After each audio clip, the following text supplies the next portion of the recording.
আছো? আজকে আমি দ্বাদশ শ্রেণী জীববিজ্ঞান প্রথম পত্রে নবম অধ্যায় যে তোমাদের সালোক সংশ্লেষণ অধ্যায় বিষয়টা আছে সেখান থেকে আমরা একটু আলোচনা করব। তো সালোক সংশ্লেষণ যেটা হচ্ছে আমরা জেনে আসছি, আজকে যেটা আমরা জানবো সালোক সংশ্লেষণ প্রক্রিয়ার কলা কৌশলের কিছু অংশ, যেটা হচ্ছে কি সালোক সংশ্লেষণ প্রক্রিয়ার কলা কৌশল।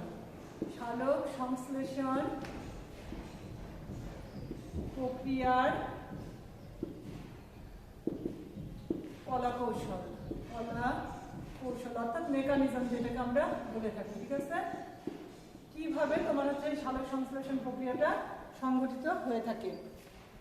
তা আমরা জানি সালোক সংশ্লেষণ প্রক্রিয়ার যে কলা কৌশল মেকানিজম অফ ফটোসিনথেসিস যেটাকে আমরা বলে থাকি, 1905 সালে তোমার হচ্ছে ইংরেজ সাহিত্যবিদ হচ্ছে কি তোমার হচ্ছে ব্ল্যাকম্যান সালোক সংশ্লেষণ প্রক্রিয়াকে প্রথমত কি দুটি পর্যায়ে ভাগ করেন বা অধ্যায়ে ভাগ করেন, যার একটাকে বলা হয়ে থাকে কি আলোক অধ্যায়, আরেকটা হচ্ছে কি তোমার হচ্ছে আলোক নিরপেক্ষ অধ্যায়। একটা হচ্ছে কি আলোক নির্ভর অধ্যায়, আলোক নির্ভর অধ্যায়, আর আরেকটা অধ্যায় হচ্ছে কি আলোক নিরপেক্ষ অধ্যায়, আলোক নিরপেক্ষ অধ্যায়।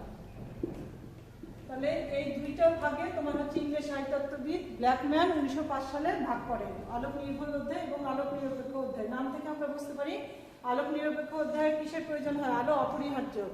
যেটা হচ্ছে কি আলোক নিরপেক্ষ অধ্যায়ের জন্য আলোকটা কি তোমার অপরিহার্য নয়।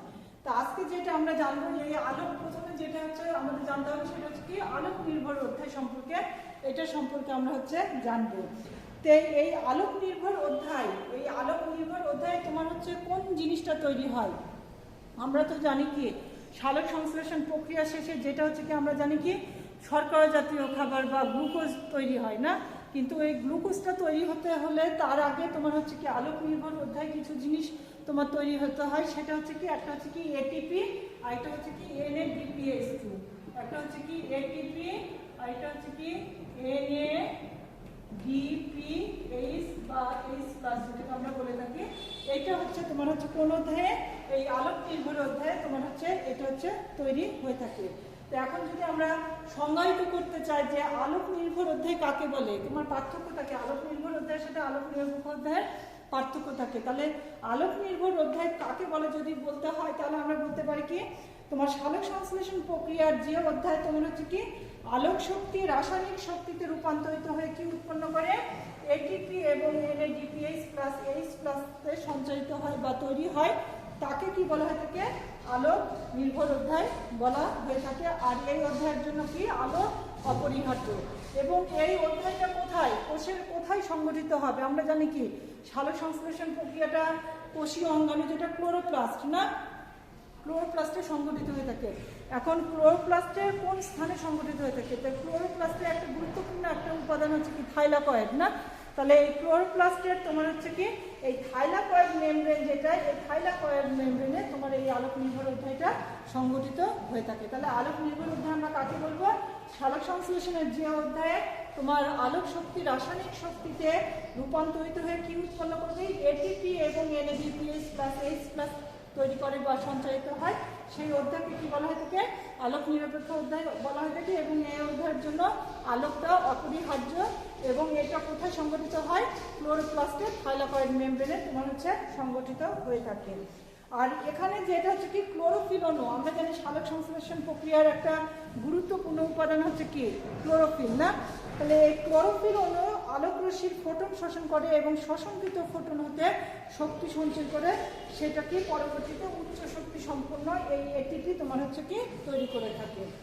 আর যেটা হচ্ছে কি এখানে এই অধ্যায়ে আর যে যে কাজগুলো হয়ে থাকে, একটা হচ্ছে কি আলোক অধ্যায় তোমার হচ্ছে কি গুরুত্বপূর্ণ একটা কাজ যেটা হচ্ছে কি পানি ভেঙে, ঠিক আছে পানি তো ব্যবহার হয়, এই পানি ভেঙে তোমার হচ্ছে কি হয় অক্সিজেন তোমার হচ্ছে কি নির্গত হয়ে থাকে।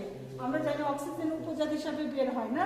তাহলে এখানে হচ্ছে কি আলোক নির্ভর অধ্যায় কিন্তু তোমার হচ্ছে এই পানি ভেঙে এই অক্সিজেন নির্গত হয়। আর এখানে কি হয় NADP যেটা সেটা বিজারিত হয়ে সেটা কি তৈরি করে NADPH2 বা NADPH H+ এটা হচ্ছে কি তৈরি হয়ে থাকে।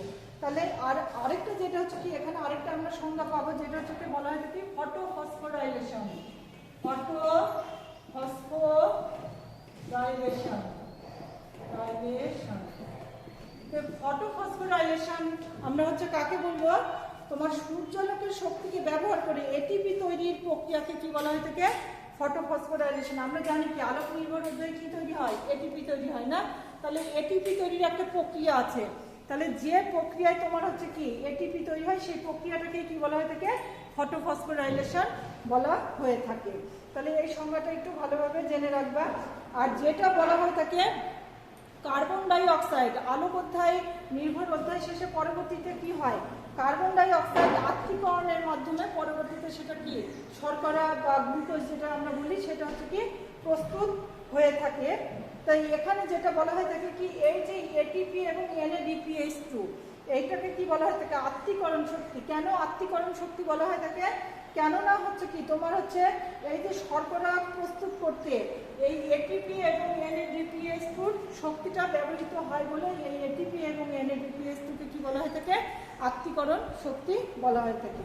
তো যাই হোক, এখন আমরা একটু তোমার এই আলোক নির্ভর অধ্যায়ের যে ভাগটা আছে তোমার দুইটা ভাগ, একটা হচ্ছে অচক্রিয় এবং চক্রিয় ফটোফসফোরাইলেশন। তার মধ্যে আমরা অচক্রিয় যে ফটোফসফোরাইলেশন সেইটা সম্পর্কে আজকে আমরা একটু আলোচনা করব। তা আসি আমরা একটা শব্দ জেনে আসলাম কি ফটোফসফোরাইলেশন। ফটোফসফোরাইলেশন এখানে যেটা হচ্ছে কি ফসফোরাইলেশন আমরা কোনটাকে বলি? যখন হচ্ছে কি কোনো যৌগের সাথে ফসফেটের সংযুক্ত হয় তখন সেটাকে কি বলা হয়ে থাকে? ফসফোরাইলেশন বলা হয়ে থাকে না? তাহলে ফসফেট সংযুক্তি হওয়াটাকে আমরা ফসফোরাইলেশন বলে থাকি। এবং এই যে তোমার হচ্ছে যখন সেটা হচ্ছে কি হবে সেখানে আলোক শক্তি ব্যবহার হবে তখন সেটাকে কি বলা হয়ে থাকে? ফটোফসফোরাইলেশন বলা হয়ে থাকে। এখন এই যে তোমার ফটোফসফোরাইলেশন প্রক্রিয়া সেটা হচ্ছে কি দুইটা ভাগে বিভক্ত, যার একটাকে বলা হয় কি অচক্রিয় ফটোফসফোরাইলেশন আর এটাকে কি বলা হয় থাকে? চক্রীয় ফটোফসফোরাইলেশন। ফটোফসফোরাইলেশন প্রক্রিয়া দুইটা ভাগে বিভক্ত, একটা হচ্ছে কি অচক্রিয় ফটোফসফোরাইলেশন আর এটা হচ্ছে কি চক্রীয় ফটোফসফোরাইলেশন। এখন আমরা অচক্রিয় ফটোফসফোরাইলেশন সম্পর্কে আমরা জানবো কাকে বলে এবং সেই প্রক্রিয়াটা কি সেটা আমরা একটু একটা ছকের মাধ্যমে আমরা দেখব। তো অচক্রিয় ফটোফসফোরাইলেশন আমরা কোনটাকে বলবো? যে ফটোফসফোরাইলেশন প্রক্রিয়ায় ফটোসিস্টেম 2 হতে উৎক্ষিপ্ত ইলেকট্রন পুনরায় সেখানে ফিরে না গিয়ে ফটোসিস্টেম 1-এ চলে আসে তাকে কি বলা হয় থাকে? অচক্রিয় ফটোফসফোরাইলেশন বলা হয় থাকে। তার মানে এখানে দুই ধরনের ফটোসিস্টেম তোমার হচ্ছে অংশগ্রহণ করে, একটা ফটোসিস্টেম 1 আর একটা হচ্ছে কি ফটোসিস্টেম 2। তো এখানে ফটোসিস্টেম 2 থেকে যে ইলেকট্রনটা উৎক্ষিপ্ত হয় সেটা পুনরায় ওই ফটোসিস্টেম 2-এ ফিরে না আসে, সেটা কোথায় চলে যায়? ফটোসিস্টেম 1-এ চলে যায়। সেই প্রক্রিয়াটাকে আমরা কি বলে থাকি? অচক্রিয় ফটোফসফোরাইলেশন বলে থাকি। এবং এই প্রক্রিয়াটা কি দুইটা ফটোসিস্টেমে অংশগ্রহণ করে, অর্থাৎ ফটোসিস্টেম 1 এবং ফটোসিস্টেম 2। তো এখানে দেখো একটা চিত্র বোর্ডে আমরা রেখেছি যেটা হচ্ছে কি একটা অচক্রিয় ফটোফসফোরাইলেশনের চিত্র এখানে আমরা দেখতে পাচ্ছি। এখানে আমরা দেখব চিত্রের মাধ্যমে কিভাবে অচক্রিয় ফটোফসফোরাইলেশনটা ঘটে থাকে। একটু তোমরা খেয়াল করো, এখানে যেটা হচ্ছে কি বিক্রিয়া কেন্দ্র, রিঅ্যাকশন সেন্টার বা বিক্রিয়া কেন্দ্র, দুইটা বিক্রিয়া কেন্দ্র দেখানো হয়েছে। এটা একটা ফটোসিস্টেম 2 আর এটা হচ্ছে কি ফটোসিস্টেম 1। আর যেখানে বলা হয়েছে কি ফটোসিস্টেম বিক্রিয়া কেন্দ্র P680, তার মানে এইটা হচ্ছে ন্যানোমিটারের তরঙ্গ দৈর্ঘ্য না, আলোক শোষণ করে, আর এটা হচ্ছে P700। তা আমরা প্রথমে আসি তোমার হচ্ছে অচক্রিয় ফটোসিস্টেম যেটা সেখানে প্রথমে কি হয়? ফটোসিস্টেম 2-এর ক্লোরোফিল অণু, তার মানে এখানে দেখো এটা হচ্ছে কি ফটোসিস্টেম 2 আর এটা হচ্ছে কি ফটোসিস্টেম 1। তো এখান থেকে যে ফটোসিস্টেম 2-এর থেকে কি হয়? প্রথমত তোমার ইলেকট্রন উৎক্ষিপ্ত হয়, এই যে দুইটা ইলেকট্রন উৎক্ষিপ্ত হলো। এই ইলেকট্রনটা সর্বপ্রথম কার দ্বারা গৃহীত হয়? তোমার হচ্ছে প্লাস্টোকুইনন, ঠিক আছে? এই প্লাস্টোকুইনন নামক তোমার হচ্ছে কি এই দুইটা ইলেকট্রন তোমার হচ্ছে সর্বপ্রথম গৃহীত হয় এবং সেখান থেকে কি হয়? এই প্লাস্টোকুইনন থেকে পরবর্তীতে এই দুইটা ইলেকট্রন কোথায় যায়? সাইটোক্রোম F-এ তোমার হচ্ছে কি সঞ্চারিত হয়ে থাকে। এবং এখানে দেখো তোমার এডিপির সাথে একটা ইনঅর্গানিক ফসফেট যুক্ত হয়ে কি তৈরি হচ্ছে? এটিপি তৈরি হয়ে থাকে। তাহলে ফটোসিস্টেম 2 থেকে সর্বপ্রথম কোথায় যাচ্ছে? প্লাস্টোকুইনন থেকে কোথায় আসছে ইলেকট্রন? Cytochrome F। এবং পরবর্তীতে কি হয়? এই সাইটোক্রোম F থেকে তোমার প্লাস্টোসায়ানিন, ঠিক ঠিক আছে। এই প্লাস টু সায়ানিনে তোমার হচ্ছে চলে আসে দুইটা ইলেকট্রন, এবং সেখান থেকে কোথায় চলে আসে, এই যে ফটো সিস্টেম 1, ফটো সিস্টেম 2 থেকে বের হয়েছিল এবং সেটা সেখানে পুনরায় ফেরত না আসে কোথায় চলে যাচ্ছে, ফটো সিস্টেম 1-এ তোমার হচ্ছে চলে যায়। আর এখান থেকে একটু জিনিস খেয়াল করে, এই যে এখান থেকে দুইটা ইলেকট্রন যে বের হয়ে গেলো, এখানে তাহলে কি একটা গ্যাপের তৈরি হলো না, তোমার গ্যাপ তৈরি হলো। সেটা পূরণ করার জন্য কি করে, এখানে তোমার ম্যাগনেসিয়াম এবং ক্লোরিনের আয়নের প্রভাব সহায়তায় কি করে, এই যে পানি এটা ভেঙে কি কি তৈরি করে, একটা হচ্ছে কি অক্সিজেন তৈরি করে, ইলেকট্রন তৈরি করে, আর হচ্ছে কি প্রোটন তৈরি করে। তো এখান থেকে যে দুইটা ইলেকট্রন বের হয়ে গেল, এখানে পানির ভাঙনের ফলে যে ইলেকট্রনটা উৎপন্ন হয় এইটা এসে কি সেই গ্যাপটা পূরণ করে, ঠিক আছে। আর ওই গ্যাপটা পূরণ করে সেটা পরবর্তীতে আবার ফটোসিস্টেম 1-এ সঞ্চারিত হয়ে থাকে। এটা হচ্ছে কি ওই প্রক্রিয়াটা অবিরতভাবে চলতে আসে। তো এই ফটো সিস্টেম 1-এ যখন ইলেকট্রনটা চলে আসলো বিক্রিয়া কেন্দ্র P700-তে, সেখান থেকে কি হয়, সেইটা হচ্ছে কি ফেরিডক্সিন দ্বারা তোমার গৃহীত হয়, এবং পরবর্তীতে এই ফেরিডক্সিন কার মাধ্যমে, NADP রিডাক্টেজ এর সহায়তায়, এবং NADP এর সহায়তায় সেটা কি তৈরি করে, তোমার হচ্ছে NADPH প্লাস H+ তোমার হচ্ছে তৈরি করে। তার মানে কি এখানে ATP তৈরি হলো, আর এখানে হচ্ছে কি NADPH2 তৈরি করো। আমরা বলছি আলোক নির্ভর মধ্যে কি তৈরি হবে, ATP তৈরি হবে এবং NADPH3 তৈরি হবে। তাহলে তোমার NADP রিডাক্টেজ কি করে, তোমার এই NADP-র সহায়তায় এবং এখান থেকে যে তোমার প্রোটন তৈরি হয়েছিল, এই প্রোটন সহযোগে কি তৈরি করে, NADPH2 তৈরি করে। তার মানে আর এখানে যে পানির ভাঙন হয়ে তিনটা জিনিস হয়, কি কি, একটা হচ্ছে অক্সিজেন, একটা হচ্ছে প্রোটন, আর একটা হচ্ছে কি ইলেকট্রনটা এসে তো এই গ্যাপটা পূরণ করছে, আর প্রোটনটা চলে যাচ্ছে NADPH2 তৈরিতে, আর পানি অক্সিজেন যেটা সেটা চলে যায় কোথায়, এই যে বায়ুতে উপজাতি হিসাবে যে অক্সিজেন তৈরি হয় সালোকসংশ্লেষণ, যেটা পরবর্তীতে কোথায় চলে যায়, বায়ুতে চলে যায়। তাহলে এটা হচ্ছে কি তোমার পুরো একটা অচক্রীয় ফটোফসফোরাইলেশন, এবং এখানে কয়টা ফটো সিস্টেম অংশগ্রহণ করে, দুইটা, ফটো সিস্টেম 2 এবং ফটো সিস্টেম 1 অংশগ্রহণ করে থাকে। তাহলে এইটা ছিল আমাদের হচ্ছে কি পানির সালোক বিভাজন।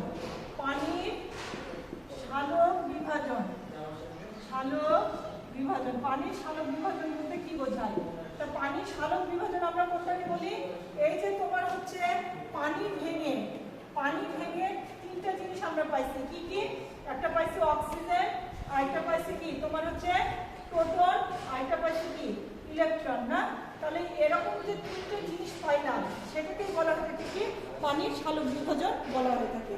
তাহলে সুপ্রিয় শিক্ষার্থী, কিন্তু আজকে আমরা নবম অধ্যায়ের সালোক সংশ্লেষণের তোমার হচ্ছে মেকানিজমের মধ্যে তোমার হচ্ছে ফটোফসফোরাইলেশনের মধ্যে দুইটা ভাগ আছে, অচক্রীয় এবং চক্রীয়। তার মধ্যে আজকে আমরা অচক্রীয় ফটোফসফোরাইলেশনটা কি সেটা চিত্রের মাধ্যমে আমাদের জানতে হবে, এবং পানির সালোক বিভাজন বলতে কি বোঝায় সেটা হচ্ছে জানতে হবে। আগামী ক্লাসে আমরা অন্য কিছু নিয়ে আসবো। ধন্যবাদ সবাইকে।